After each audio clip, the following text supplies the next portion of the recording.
Haaland, who has apparently no remorse for throwing the ball at Arsenal's Gabriel. What was this? 3 weeks ago? 2 weeks ago? When City and Arsenal played to a... What a way to keep up there, Seb. No, who don't even know the day it is anymore. But you I think it was 3.5 weeks ago, if you want to be you knew Stefan Kovac. I knew Stefan Kovac. Hey, right? Gotta be, it's up here, he said. All up here. It's all up here.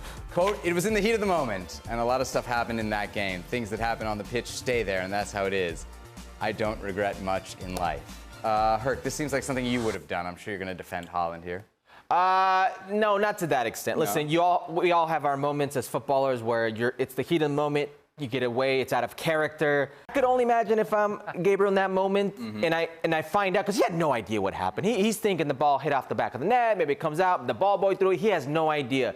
But if he was aware of what happened, there would have been a fight. There would have been an altercation. And then this match would have been crazier than it was. I understand how this match went about and City feeling hard done with the way that Arsenal took to this game. But you can't do that. And I understand that Erling Haaland, he must know that. And it's tongue-in-cheek to say it. I have no regrets. He may have one regret if it comes down to him being suspended later or retroactively, whatever the case may be. But certainly, this is silly. They already cleared him. Did you have any problem with it? Every time we see it, whether we're here or whether we're far away like Frank is, we all have the same reaction. We chuckle. Yeah. We laugh about it. It's funny.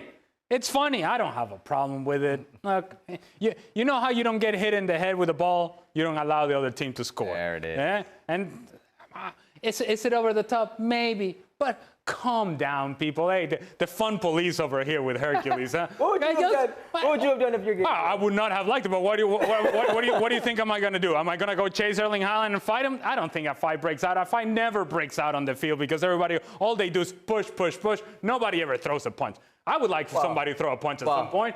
It's not happening. Dario Sala, I don't remember that one? Okay, we're talking about 15 years ago. There's always an exception to the rule. Frank, you're a defender. What if somebody had done this to you? They score a goal on you and add insult to injury by throwing a ball at the back of your head.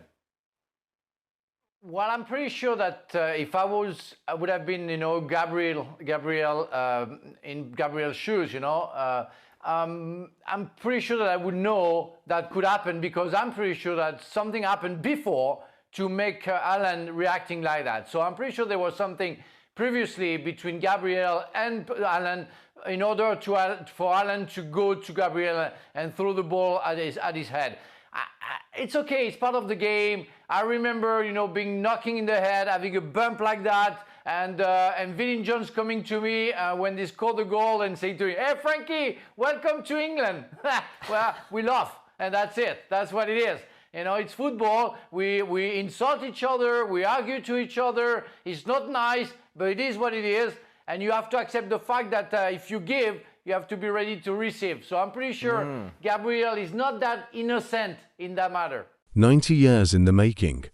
Haaland surpasses Jurgen Juve's Norway record in style. Jurgen Juve might not be a name that familiar to City fans, but you can bet Erling Haaland and the rest of Norway all there is to know about Juve and his exploits. Between 1929 and 1934, Juve represented his country 45 times, scoring 33 goals, becoming Norway's record goal scorer in the process. It was a record that would stand for 90 years, until Haaland, who had been in the Norwegian legend's rearview mirror for the past couple of years, finally surpassed Juve's tally with a brace against Slovenia on Thursday evening. Was a moment of enormous pride for Erling and his family, and one of great joy for Juve's widow, Eva Rain, now 95.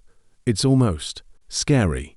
Imagine how fast the years have passed, said Eva to former Miss Norway, speaking to Norwegian newspaper VG. I've been thinking a bit about what Jurgen would have said today. He would probably find this exciting. He would have liked to be caught up by a player as good as Erling Haaland. Now, I'm going to watch Haaland, and then I'm going to see if he's as good as they say. Juve, nicknamed the Lightning, would captain Norway to a 1936 Olympic bronze medal and later became a journalist and author. He sadly passed away in 1983, aged 76, but would have scarcely believed that his record would last a further 41 years given some of the Norwegian strikers, such as Ole Gunnar Solskjaer, John Carew and Jan Age Fjortoft, that came and went. In between, he spent some of his career at Lynn, where Oscar Bob learned his trade before joining City, and his name will continue to be talked of in revered tones for many years to come. But the 10th of October, 2024 was Erling Haaland's night.